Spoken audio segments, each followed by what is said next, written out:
So এখানে কিন্তু আমাকে পিছন থেকে এমনভাবে ড্যামেজ দিতেছিল যে আরেকটু হলে হয়তো আমি চলে যেতাম, বাট তারপরে গিয়ে আমি তাকে নক দিতে চাই, কিন্তু উল্টো পিছন দিয়ে আরেকজন চলে আসে অ্যান্ড আমাকে কনফার্ম করে ফেলে, কিল করে। তারপরে কিন্তু আমাদের ফাহিম ভাই থাকে, অ্যান্ড ফাহিম ভাই যে সোজা রহিম ভাইকে রিভাইভ মারে।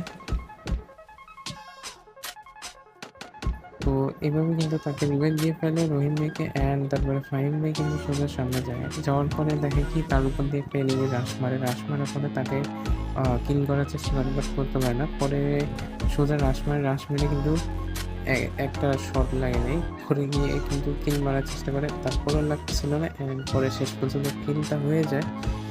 এরপরে সোজা তাকে গিয়ে একটা ডেজার্ট ইগল দিয়ে একটা কিল করে ফেলে, অ্যান্ড এইভাবে কিন্তু আমরা 2টা রাউন্ড পর পর জিতে ফেলি।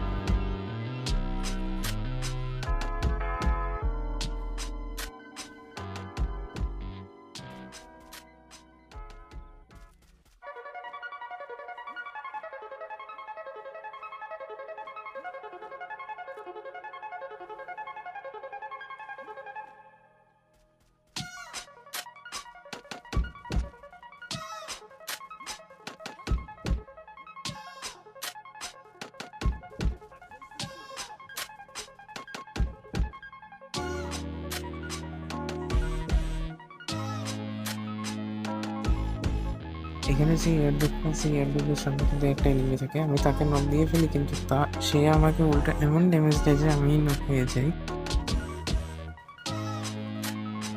এভাবে আমি নক হয়ে যাই, অ্যান্ড নক হওয়ার পরে আমার পাশে কিন্তু রহিম ভাই চলে আসে, সে কিন্তু তাকে কিল করার চেষ্টা করে, বাট কিল করতে পারে না, সে নিজেই নক হয়ে যায়।